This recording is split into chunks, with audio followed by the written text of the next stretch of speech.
également une liste des créanciers et des débiteurs de l'artisan, ce qui permet de reconstituer, d'une part, les filières de l'approvisionnement du gantier parfumeur, et d'autre part, sa clientèle. Donc, par ailleurs, ces commerçants étaient tenus depuis 1673 et l'ordonnance de Colbert sur le commerce.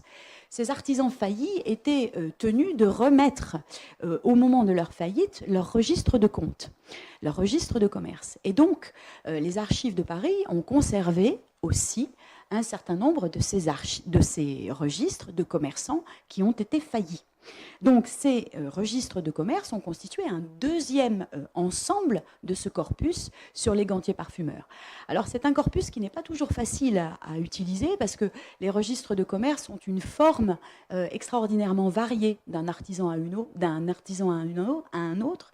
Ils n'utilisent pas les mêmes règles pour présenter leurs registres et donc finalement l'historien se retrouve parfois à devoir noter des choses extrêmement précises qui ont un caractère qualitatif mais qui n'ont aucun caractère quantitatif qui lui permettrait finalement de tirer des conclusions générales sur le métier de gantier parfumeur.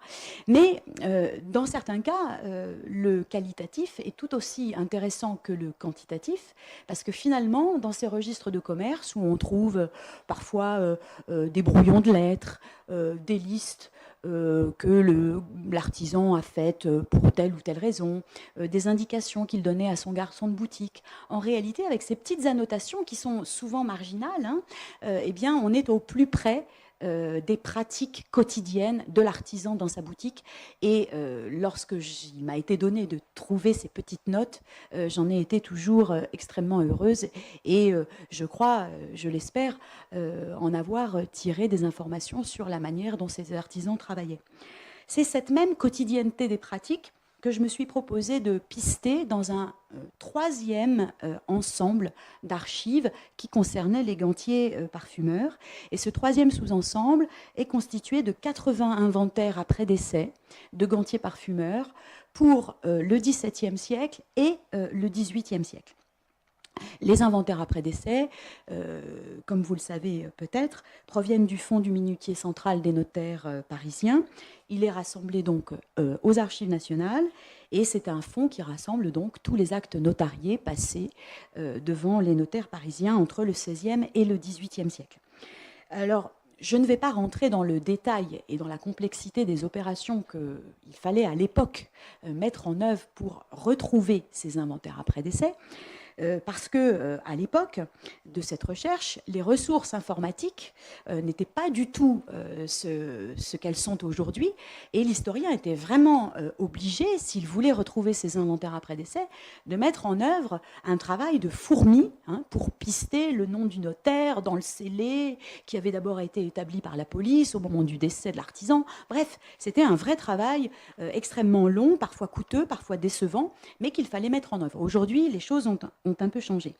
Donc, je ne rentrerai pas dans les détails, c'est déjà de l'histoire ancienne, c'est ma propre histoire déjà, mais ce que je voudrais ajouter, c'est que si les inventaires après décès avaient, au moment où j'ai travaillé, déjà une longue histoire sur le plan de leur exploitation par les historiens, ils avaient été utilisés en particulier par l'histoire sociale dans les années 60, dans les années 70, et les historiens avaient fait leur chou gras, si j'ose dire, de ces inventaires après décès. Mais ce qu'il m'est apparu et ce sur quoi je voudrais insister, c'est que les inventaires après décès sont aussi, et en général, pour l'instant on le sait moins, ils sont aussi une source absolument essentielle sur l'histoire des techniques artisanales dans la France industrielle.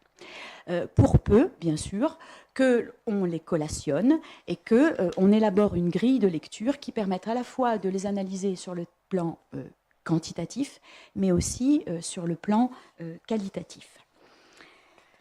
À ces sources, donc, qui rendent compte finalement des gestes quotidiens des gantiers parfumeurs, il faut ajouter un troisième corpus parmi ceux que j'ai constitués et utilisés pour mon travail, que je vais vous présenter rapidement maintenant.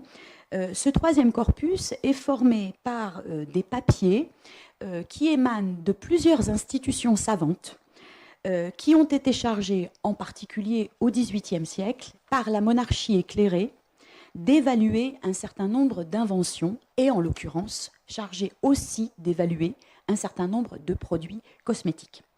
Alors, il s'agit d'un côté d'archives qui ont été rassemblées dans les fonds de l'Académie royale des sciences, puisque au cours du XVIIIe siècle, les savants de l'Académie royale des sciences sont mis en situation d'experts par la monarchie éclairée pour justement expertiser un certain nombre de produits, un certain nombre d'inventions, parmi lesquelles figurent des cosmétiques.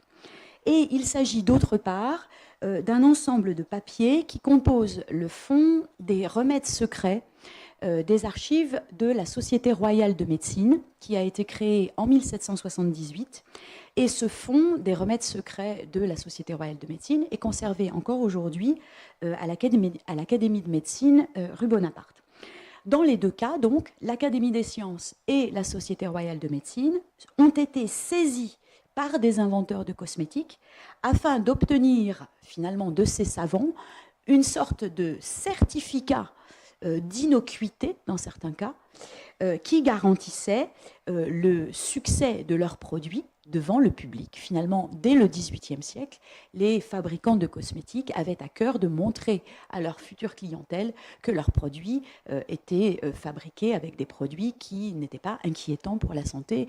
Les grands laboratoires cosmétiques d'aujourd'hui n'ont absolument rien inventé.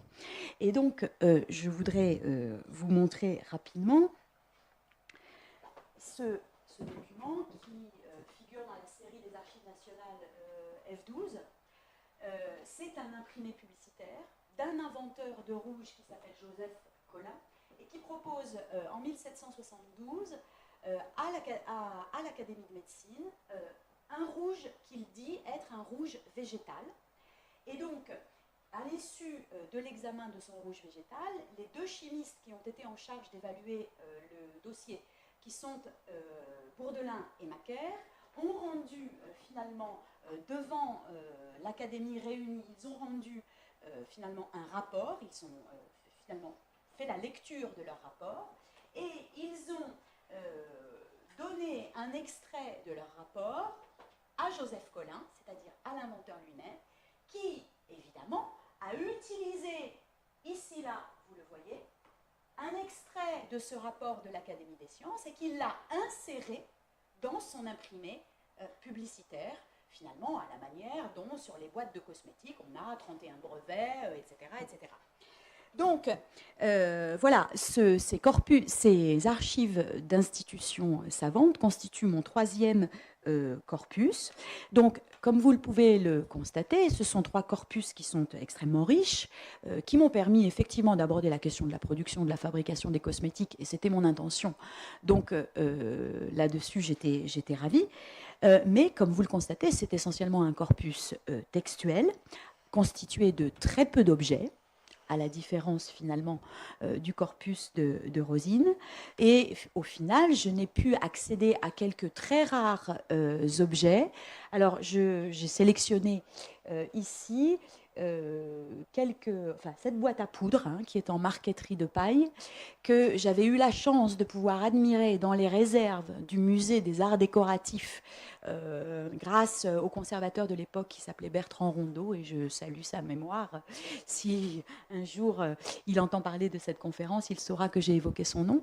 Et d'autre part, donc, cette boîte à rouge qui a la particularité d'être en bois de buis. Et la boîte que vous avez vue précédemment est en marqueterie de paille.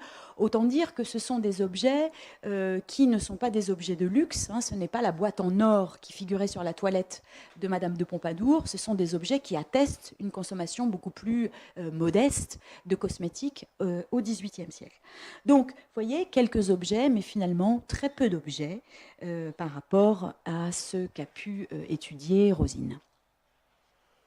Alors moi, c'est... Alors tu avais aussi ce texte-là pour mémoire. Ah mais c'est plus tard. C'est plus tard. Donc il y a un attendez. Voilà, alors, bon, on les mettra après.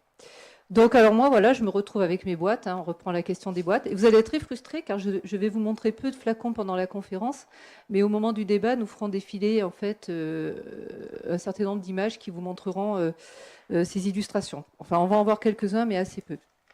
Donc moi, voilà, j'ai des objets, j'ai presque un trop plein d'objets. Je vais avoir bientôt beaucoup d'images, mais finalement,